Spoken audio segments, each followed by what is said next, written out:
Esa parte de que pues mis papás fueron bien duros conmigo, jamás quisieron escucharme y yo me prometí a mí mismo No que jamás hacerlo, sería ¿no? eso. Exacto, Ajá. yo no voy a ser ese padre. Creo que también es esta parte de aprender a manejar esa incomodidad que mencionabas, porque muchas veces estamos ante una crisis y queremos que se resuelva ahorita. Cuando no hay reglas, empieza a haber un caos, tanto en el ambiente familiar como dentro del chico. Imposible, es una ilusión como querer nunca tener conflictos con mi hijo. Realmente, por el simple hecho de que es valioso para ti, es más probable que llegues a tener conflictos. Muy bien, pues el día de hoy estamos aquí con una persona que en Cervantes Bosque queremos demasiado. Él es Alonso Soto. Un placer tenerlo aquí con nosotros. Él es especialista en trastorno de déficit de atención y nos ha ayudado mucho aquí en algunas capacitaciones y en la red de nuestros papás, ¿va? Entonces, bueno, Alonso, es un placer tenerte aquí con nosotros el día de hoy. Como siempre, un placer estar aquí en el Cervantes Bosque. Gracias por tenerme aquí. Y fíjate que desde la sesión pasada con nuestros papás, ellos nos hicieron algunas preguntitas referente a cosas que querían ellos aclarar contigo. Y una de esas preguntas es, ¿cómo hacer que los enfrentamientos y luchas de poder con los hijos no causen traumas? Entonces, aquí visto desde la parte, pues, un poquito del miedo que tenemos a veces como papás, ¿verdad? Vale, en primer lugar, eso me habla bastante de lo mucho que se preocupa por sus hijos. Esta persona o varias personas que seguro tienen más de uno la misma pregunta, ¿no? Refleja lo mucho que los quiere y lo mucho que se preocupa, pues, por no estar ahí para ellos y no ser alguna fuente de estrés. Sin embargo, si en la conversación sientes que está escalando mucho, si sientes que se está saliendo de control, entonces ese no es un buen momento para seguir intentando arreglar un conflicto. Como estar en medio de la tormenta discutiendo esto, no es un buen momento. Sería un mejor momento esperar a que se regulen ambas personas, ambas partes, y luego continuar más tarde.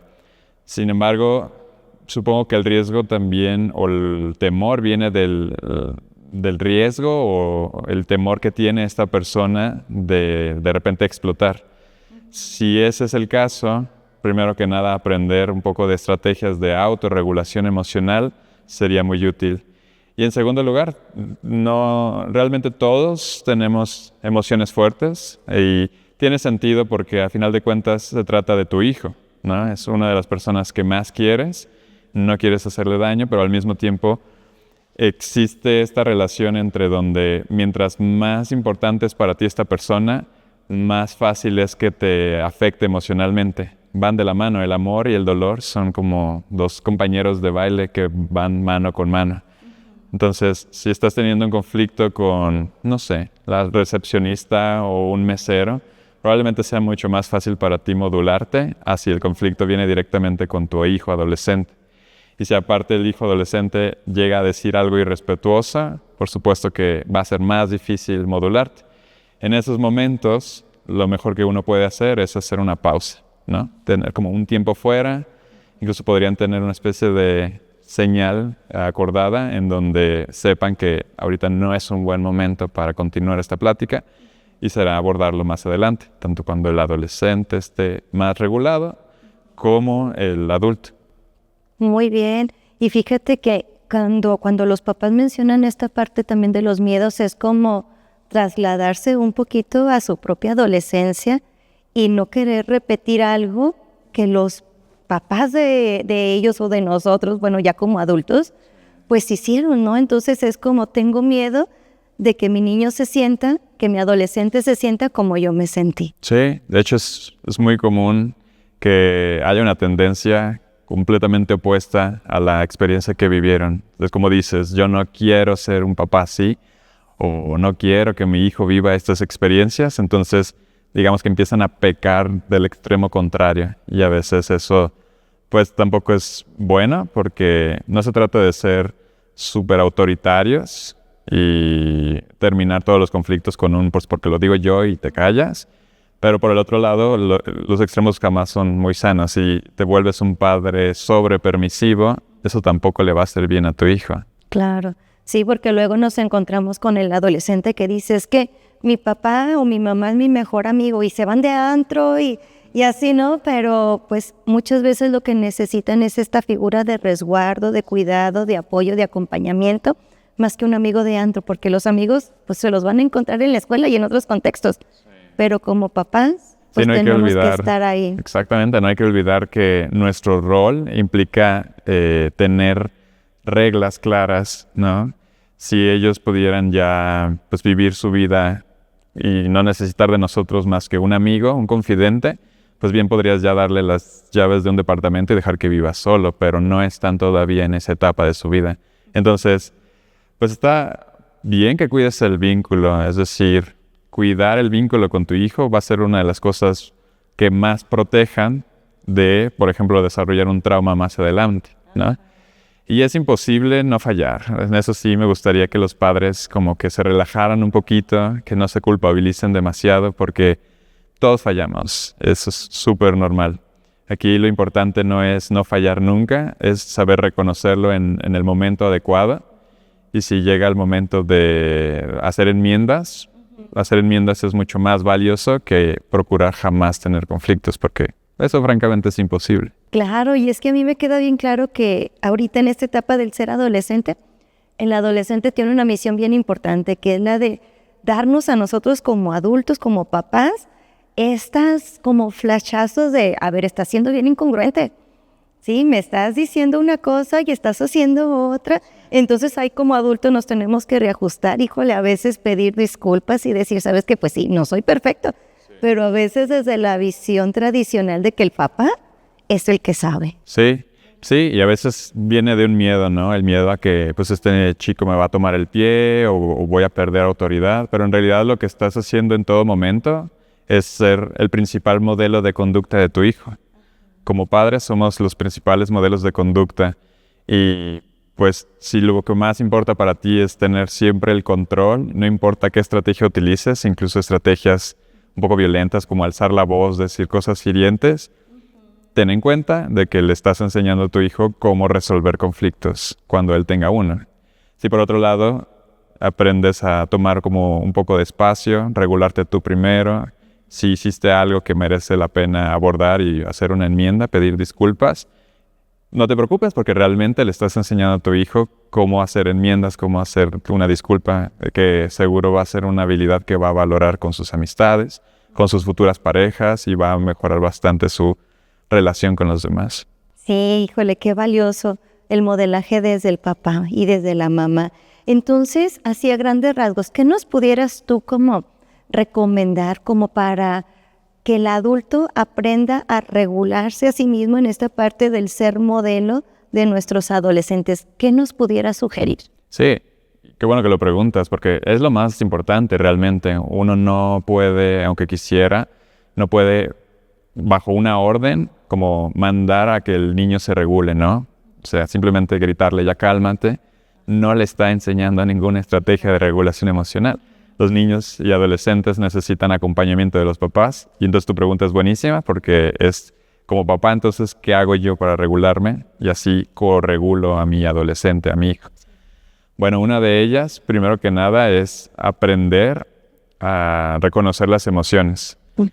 Aunque a algunas personas nos parezca difícil de creer, hay adultos ya en sus 30, 40, 50 que tienen cero vocabulario emocional, ¿no? Analfabetas emocionales, que han aprendido simplemente a que es incómodo lo que están sintiendo y no quieren ni saber cómo se llama.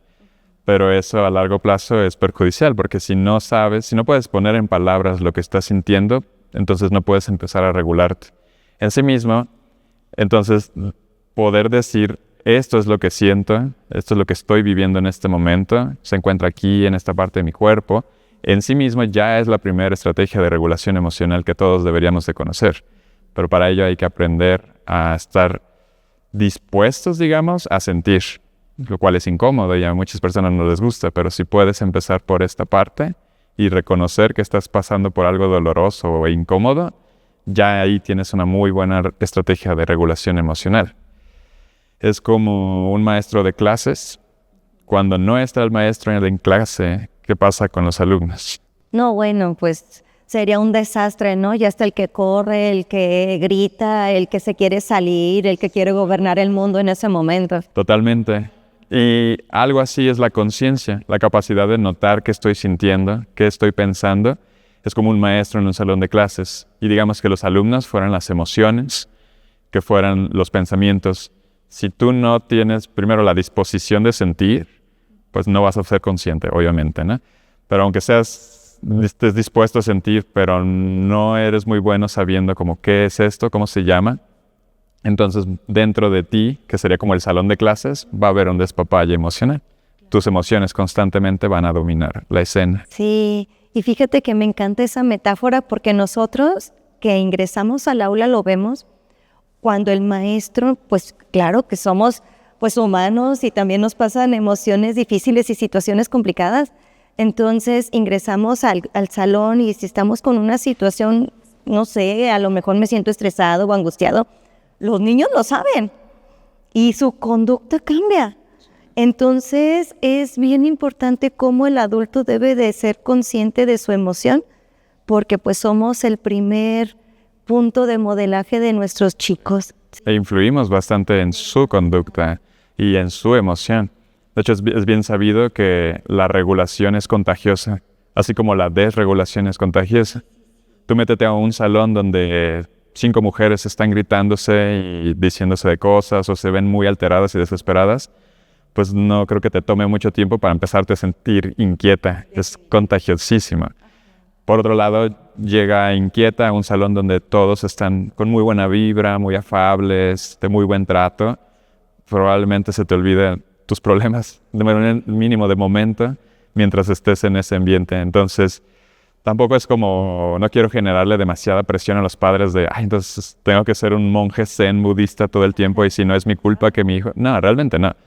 Y todos tenemos el derecho incluso pues de dejarnos sentir, las emociones están ahí para expresarse, el punto es hacerlo de una forma que sea justa y respetuosa. ¿Sabes qué? Ahorita me estoy sintiendo molesto, este no es un buen momento para platicar, dame un espacio.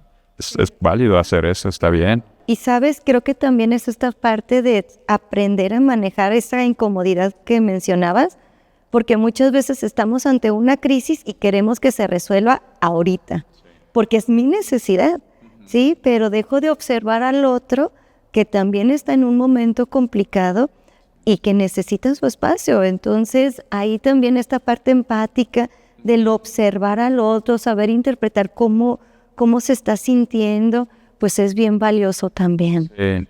Y aquí creo que también entra el tema de la validación, ¿sí? Para aquellos que no sepan o no hayan escuchado el término, pues validar significa decir lo que tú sientes y lo que tú piensas tiene sentido y está bien. No tengo que estar de acuerdo contigo, no tengo que compartir tu opinión, pero entiendo que por tu experiencia, por tus circunstancias, por tu entorno, vas a pensar así. Ahora no tengo que estar de acuerdo, pero voy a validarlo porque tiene sentido. Tal vez yo sentiría lo mismo. Y ahí es un punto importante porque muchas veces, como dices, pues no es que sea egoísta, pero un padre siempre va a querer ver a su hijo bien y no le va a gustar ver a su hijo mal. Y dentro de una buena intención puede empezar a invalidar, ¿no? Decirle, está bien todo, no pasa nada, ¿para qué te pones así? Ya relájate, oye, pues, o compararlos, ¿no? De que piensa en esta persona, ellos sí tienen una razón para estresarse, tú no, y lamentablemente, aunque tiene o nace de una muy buena intención, al final lo que estás haciendo es invalidarlo. El mensaje profundo es, lo que tú sientes y lo que tú piensas no está bien, y tú estás mal por sentirte así, lo cual obviamente va a afectar. Y eso es algo que frecuentemente vemos aquí en el colegio, cuando estamos, no sé, hay una crisis y los niños nos buscan y nos dicen, es que yo le platiqué a mi mamá, yo le platiqué a mi papá y me dicen, ¿por eso te preocupas? Pues sí, en la visión del adulto a lo mejor no es una prioridad, pero en la visión de este niño, de este adolescente de secundaria, sí lo es.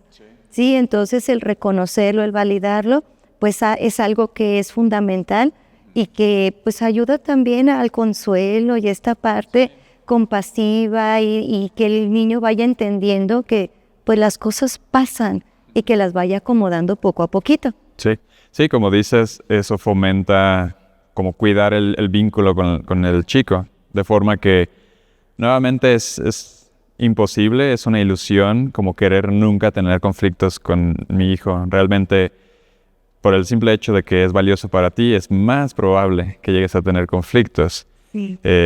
Claro, obviamente, por fortuna, también van a haber momentos muy bonitos y demás, pero esto que mencionas de ponerse en los zapatos de su hijo y entender que pues para él eso es valioso, aunque para ti no lo sea, justo a eso me refiero con validar. Y es una buena oportunidad también como para irle enseñando un poquito este alfabeto emocional, ¿no? Puedo ver que estás frustrado. Me imagino, si yo estuviera en tu lugar, esto me preocuparía muchísimo. O pues, ¿qué es lo que... Incluso preguntarle, ¿no? ¿Qué es lo que sientes con esto? Y ya le estás como modelando estrategias de regulación emocional. Y fíjate, todas estas frases son bien valiosas porque a veces los papás dicen, es que ¿qué le digo? ¿Qué le digo para validar? Entonces, esto que tú nos mencionas es súper importante porque ya les va dando a los papás como ciertos tips de cómo manejarlo, qué decir, ¿no? Y ahora, por ejemplo, si quisiéramos establecer un límite bien claro con nuestro chico, ¿cómo se lo pudiéramos hacer saber a él para que no se sintiera ni agredido, ni violentado? Yo sé que el límite no es cómodo, ¿verdad? Pero, ¿cuál sería la mejor manera o la mejor estrategia para establecerle un límite? Sí, qué bueno que lo mencionas, porque esto conecta muy bien con lo que mencionábamos al inicio, esa parte de que pues mis papás fueron bien duros conmigo, jamás quisieron escucharme, y yo me prometí a mí mismo No que jamás hacerlo, sería ¿no? eso. Exacto, Ajá. yo no voy a ser ese padre. Sin embargo, pueden caer en el error de, pues por miedo a no ser ese padre, ser sobrepermisivos o tener miedo a poner un límite, lo cual pues de hecho hace daño al adolescente, aunque no lo creas. No nada más es para tener un ambiente más estructurado. Las reglas sirven para justamente, pues en la secundaria hay reglas, ¿no? Todas, sí. Pues están para ayudar a que haya como una claridad, una certidumbre. Este es el juego y así es como se juega. Cuando no hay reglas, empieza a haber un caos tanto en el ambiente familiar como dentro del chico. Entonces, entiendo que puedan tener miedo, pero ser validante no significa no poner un límite. Puedes poner un límite con mucha firmeza sin ser sobreautoritario o inflexible. La idea es poner reglas, ¿no? Esto es lo que se hace. A partir de esta hora dejamos los aparatos, a esta hora necesitas estar listo para esto. Y es bueno mencionarlo. Por cierto, una recomendación para todos los padres es, si van a poner reglas, sería bueno ponerlas siempre en positivo. Esto es lo que hacemos, no en negativo. Las reglas en negativo no ayudan mucho a tener claridad, porque si bien ya entendí que no rayo en las paredes, eso probablemente no me impida rayar el piso, o rayar los muebles, o rayar el techo, yo qué sé, ¿no? Es más rápido y más fácil de entender, como, pues, si quieres usar tu expresión artística, pues aquí tienes hojas de papel, ahí es donde sí se hace, ¿no? Ok, o en esta casa todos nos hablamos con respeto. Nos hablamos con respeto, etcétera. Ajá, Sí. ok. Sí, porque aparte sabes que en los adolescentes el no dispara toda la voluntad de no me vas a controlar. Claro, y lo voy a hacer nada más porque sí puedo, ¿no? Sí, exacta. Entonces, bueno, una recomendación general es poner las reglas en positivo y reglas claras y que tengan consecuencias reales. La consecuencia no puede ser, a menos que sí estés dispuesta a eso, ¿no? Pero si tú le dices al chico, síguele y no te vas a ir a Disney, digo, si ya pagaste el vuelo, yo creo muy poco probable que realmente no lo haga, pero entonces dar una advertencia está bien, no como amenaza, sino para ayudarle a entender qué está pasando y qué es lo que sigue si continúa con la misma, no sé, actitud o no acatando las órdenes o las reglas. Pero algo que sea realista, ¿no? Oye, vas a perder el privilegio de usar el iPad por hoy, hasta mañana, si no lo dejas en este momento. Sí, porque a veces somos un poco como papás, y me pongo en esta parte, y yo educando también a una niña, de que somos un poquito incongruentes entre la consecuencia y la acción, ¿no? Entonces, tira el agua, castigada 3 semanas, ¿no? O sea, ¿qué tiene que ver una cosa con la otra? Como Harry Potter abajo del sótano. Ya sé, ajá. Entonces, a veces la parte de la congruencia también en el límite, en la regla, es importante, porque luego castigamos muchas cosas, ¿no? Y te castigo tu cumpleaños y la fiesta y 1000 cosas. Y muchas veces va de la mano de cómo me siento en este momento, el nivel o el grado de castigo que te impongo. Y eso es completamente injusto. Todos lo saben, ¿no? ¿Y ando de buenas? Sí, No lo dejo pasa pasar. nada, ¿no? Exacto. Sí, sí, sí. O si ando de malas, pues ni modo, me agarraste de malas y ahora sí ya son 3 semanas, ¿no? Es completamente injusto, realmente no le estás enseñando nada al chico, más que, pues no sé, que la vida es injusta a veces, pero realmente si quieres que sea efectivo, eficiente, incluso va a llegar un momento en el que si tú eres constante y consistente con lo que estás haciendo, incluso él ya lo entiende, ¿no? Ya ni siquiera, o sea, como hasta le puedes preguntar, ¿tú consideras que lo que hiciste estuvo bien? No. Ok, ¿qué consecuencia te pondrías? Y puede llegar el momento en el que ellos digan, tienes razón, yo creo que aquí tienes, ¿no? Me lo merezco, pues, porque si fuiste consistente y no fuiste injusto y no te dejaste llevar, pues, por la desregulación emocional, el chico también va adaptándose a ese estilo. Sé que cuando hago esto es lo esperable, es un ambiente más predecible y por lo tanto menos caos en la casa. Fíjate, te voy a contar así una experiencia, ahorita me dio un poquito de risa, porque hay veces, pues ya en el tema de las reglas, pues nuestros niños ya saben exactamente qué sí y qué no. Y hay veces que llegan y dicen, es que vengo a que me pongas un reporte. ¿Por qué? ¿Quién te mandó? ¿Qué maestro te está enviando aquí, no? Y ellos dicen, no, ninguno, yo. Es que yo sé que no cargué el iPad, yo sé que se me olvidó este material, entonces pues vengo a que me pongas un reporte. Pero nadie te mandó, nadie se ha dado cuenta de que faltaste con esto. Pero yo sé que no lo hice. Y entonces tenemos como estas experiencias de nuestros adolescentes aquí en el bosque que la verdad nos dan como esta impresión de que las reglas están siendo claras. Sí. Y entonces cómo en ellos genera esta sensación de la tengo que cumplir porque es lo que me están permitiendo, lo que me están solicitando hacer. Es más fácil entender qué es lo que sigue. Y sí, pues sí, habla muy bien de la consistencia que se maneja aquí en el Cervantes en cuanto a las reglas, ¿no? Sí, sí, sí. Y ahí me doy cuenta porque una de las preguntas que nos decían los papás era, ¿y los adolescentes sí escuchan? O sea, ¿sí nos escuchan como adultos? Pues cuando yo veo este tipo de respuestas de ellos, digo, claro que nos escuchan. Y más allá de eso, se fijan, o sea, decían ahí mis maestros en aquel momento que yo estudiaba que era imposible no comunicar. Sí. Todo comunica, ¿no? Desde la acción, desde el gesto, desde la palabra, todo. Y claro que el adolescente, o yo creo que el adolescente sí escucha. ¿Tú qué crees? Sí. Ahí se me ocurren más de una como contexto y está muy interesante. Porque, bueno, si fuera el caso de padres que, justo como ya hablábamos, ¿no? O no hay reglas, o las reglas a veces están y a veces no, y a veces dependen de qué tan de buenas me agarraste, pues entonces probablemente no estás generando muy buen vínculo ahí. Por lo tanto, es menos probable que vayas a querer escuchar a tus papás, ¿no? O si no te has preocupado por hacer una buena relación con tu hijo, si simplemente te has preocupado porque siga tus órdenes y eso es como lo más prioritario para ti, pues a nadie le gusta ser controlado, ¿no? Y si eso es como la idea que le estás dando al chico, pues probablemente incluso yo me sentiría menos propenso a hacer caso si lo único que veo es que me están mandando constantemente. Aunque sea mi jefe, ¿no? Si no me ve como ser humano, sí, claro. Que ahí daría para otro tema lo que es el salario emocional y todo eso y por qué la gente se va cuando tienen buen sueldo, pues porque el jefe no los está viendo. Ocurre lo mismo aquí con los padres, ¿no? Si nada más quieres efectividad, pero no te importa la relación, pues podrías esperar a un hijo que realmente no te escuche. Podría tener TDAH, esa es otra opción. Podría ser que realmente le diste 5 instrucciones, o al menos 3, y él solo registró la primera, y las demás se perdió en lo que veía el celular y se le olvidó por completo, y no es mala voluntad, pero hay que hacer algo como para favorecer el cumplimiento de reglas, si es que tienen una condición tipo TDAH, que por cierto, pues obviamente no es algo que impida la inteligencia. De hecho, sabemos que hay personas altamente brillantes con TDAH, pero hay cosas como la retención de instrucciones que con TDAH no se da muy bien. Y hay padres que dicen, mi hijo no me escucha, mi hijo es bien rebelde. Yo creo que es negativista, desafiante.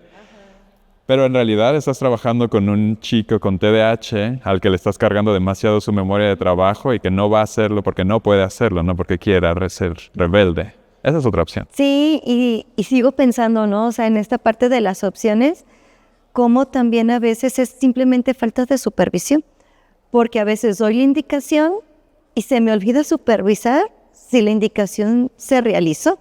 Entonces, pues el niño pierde interés porque dice, ¿para qué lo hago si no me supervisan? O si posteriormente no hay un reconocimiento. Sí, no va a haber una consecuencia. Lo haga o no lo haga, no va a pasar nada. Entonces, pues mejor me quedo aquí en esta parte bien cómoda. Sí. ¿Verdad? Sí, exacto. Sí, pues que tenga, como dijimos, una consecuencia lógica y que sea consistente. Y pues, como dijiste, si nos vamos por la parte de comunicación, lo más valioso, creo, de nuevo, es cómo estás modelando tú como padre, ¿no? Entonces, incluso si tú crees que no te están escuchando, ten por seguridad que en todo momento te están viendo y están aprendiendo de tu conducta. Entonces, lo más importante es empezar de nuevo por uno misma. Y no sé si sabías esto. Bueno, sí sabes que yo me dedico más que nada a dar terapia. Me gusta mucho la docencia y he dado clases, talleres y demás, pero pues lo que más hago es la terapia. Y muchas veces me dicen papás de, oye, ¿podrías ver a mi hijo? Mi hijo tiene este y este y este problema. Hay dos razones por las que hago esto. Número uno, me siento mucho más cómodo con adolescentes y adultos que con niños. Pero además les digo algo que es muy cierto. El hecho de que tú como papá tomes terapia, quieras que no, va a favorecer bastante la conducta de tu hijo. Que eres, una vez más, el principal modelo de conducta. Si tú no sabes regularte, no puedes esperar regulación de él. Si tú no tienes consistencia, hábitos, estructura, no importa lo que le digas, lo aprende viéndote. Uh-huh. Y fíjate que ese es uno de los modelos que nosotros vamos adaptando desde el departamento psicopedagógico de aquí del Bosque, en donde sí o sí tratamos de involucrar a los papás en los procesos de los niños, porque muchas veces se cree que el chico al ingresar a la secundaria ya necesita un poquito de menos de supervisión, de acompañamiento, y no, porque al final de cuentas quizás sí es más independiente en las acciones del día a día, pero aún así requiere este acompañamiento, esta supervisión de una manera cercana, porque no solamente, hoy hablábamos de la parte de los riesgos en esta etapa del ser adolescente. Entonces, si yo lo dejo de observar, lo dejo de acompañar, pues mi niño se vuelve como un blanco hacia tener este tipo de acciones de riesgo que hablábamos hace ratito, que si el uso de sustancias, que si tomar malas decisiones respecto a pues amigos ante situaciones que lo ponen en riesgo. Sí. Y una vez más, justo lo que mencionábamos era muchas veces no es por querer portarse mal o ser rebelde. Es una condición, de hecho, evolutiva del ser humano. A nadie le gusta sentirse incómodo. Entonces, cuando estamos incómodos, lo que hacemos es tratar de buscar lo que sea que funcione para regularme. Y quieras que no, un cigarro a veces disminuye tu ansiedad. Y si tú no estás al pendiente de tu hijo y si tiene o sea, el hecho de tener una buena set de herramientas sé que puedo contar con mis padres o grupos de apoyo aquí mismo en el Bosque, o qué tanto tengo desarrollada la capacidad de regularme yo misma.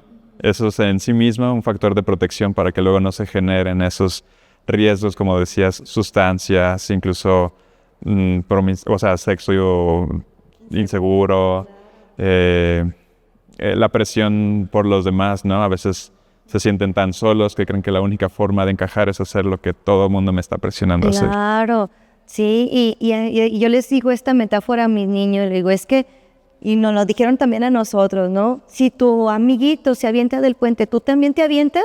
La parte consciente es, no es cierto, el adolescente sí se avienta, y más cuando te dicen, acá abajo está bien padre, se va a aventar. Sí, entonces es ahí cuando nosotros como papás, pues tenemos que estar. Sí, sí, y es importante que lo menciones porque es una fase en la cual quieren más espacio y independencia.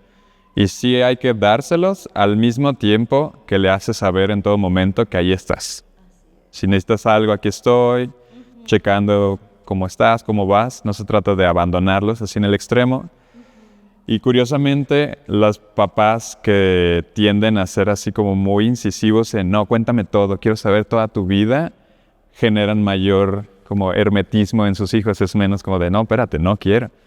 Y los papás que, no que los abandonan, sino que les dan distancia, le dan espacio de que, si quieres contarme, aquí estoy, estás bien, hoy te veo así, tienen más probabilidad de que el hijo se abra a ellos. Ajá. Y fíjate, estas frases, porque también algunos papás nos mencionaban ahí en las preguntitas, ¿qué frases puedo estar utilizando con mi niño para generar este acercamiento? Y porque hay momentos que pues son complicados como familia y no buscamos estas frases que me puedan vincular a él. Ahorita dijiste algunas de voy a estar ahí, cuenta conmigo, pero ¿qué otras cosas pudiéramos utilizar para que el papá tuviera esta herramienta para acercarse a su hijo tras una situación difícil? Sí. Es que ahí es una buena pregunta también porque otra forma de invalidar es intentar resolver el problema. El mensaje al final que estás dando es como, esto no es tan importante y es verdad que yo te voy a decir cómo hacerlo. Realmente te estás ahogando en un vaso con agua. Cuando un papá de buena voluntad, ¿no? Porque nadie quiere ver a sus hijos sufrir, propone una solución, pues realmente lo que estás haciendo es invalidar a tu hijo, a menos que te la esté pidiendo él. Entonces, una buena frase o algo bueno que pudiera hacer el papá sería acercarse, preguntar y luego preguntar, ¿quieres que te ayude con esto? ¿Quieres un consejo? ¿Quieres que te escuche? Si solo quieres que te escuche. Y a veces es todo lo que quieren, ¿no? A veces solo quieren eso. Y pues no faltan los memes de yo con mis 1000 problemas y mi pareja o quien sea dándome la solución y yo toda enojada. Porque lo que quiero es que me escuchen y es una necesidad que todos tenemos, es válida. Sí, porque a veces llegan los chicos y nos dicen, es que yo nada más quería que mi papá me escuchara, mi mamá me escuchara y me regañó. Ajá, entonces digo, bueno, pues es que se preocupa por ti, ¿no? Desde esa parte está esa preocupación genuina por ti. Pero suele suceder esto, ¿no? Queremos resolver el conflicto, o regañamos o así. Sí, ese regaño es probablemente la estrategia que el adulto tiene como para intentar regular a su hijo. Y pues obviamente el mensaje que estás dando es, no puedes venir conmigo para platicarme esto, este no es un lugar seguro para platicar. Si haces eso, va a haber consecuencias que no son muy agradables para ti. Entonces, pues sí, una buena recomendación, creo yo, es estar ahí y primero que nada preguntar, ¿qué necesitas de mí? Ajá. Hace ratito en el taller uno de los papás me comentaba que una de las cosas que a él le ha funcionado es dejar atrás como muchos pendientes que él tenga para estar presente con sus hijos. Entonces, y él mencionaba que una parte que él considera que hemos fallado a veces como papás es en esta parte de la presencia, sí, porque le damos más importancia a la parte o económica o al trabajo o a los pendientes del día a día, ¿no? Como mamás a veces nos llenamos o nos saturamos de pendientes.